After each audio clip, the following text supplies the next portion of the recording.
update ko pala kayo mga idol nung natapos natin. Maulan eh. Ayan. Dito ko ngayon sa taas na. Ayan o. Ayan ginawa natin mga idol yung ano na yan. Ang ginawa ko dyan. Nag-anilyo ko ng ano ng poste para ano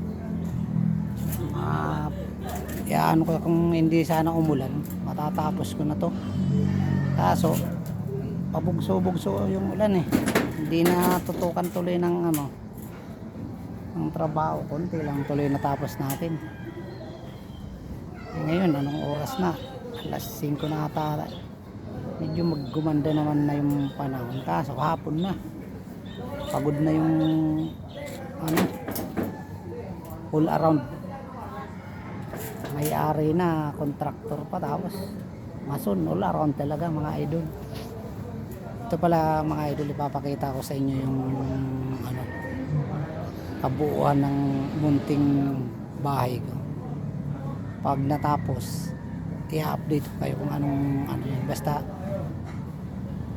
2 story to na may rooftop, kaso mga 2 years pa ata bago finish ang project ko na to, kasi ako lang naman ang gumagawa.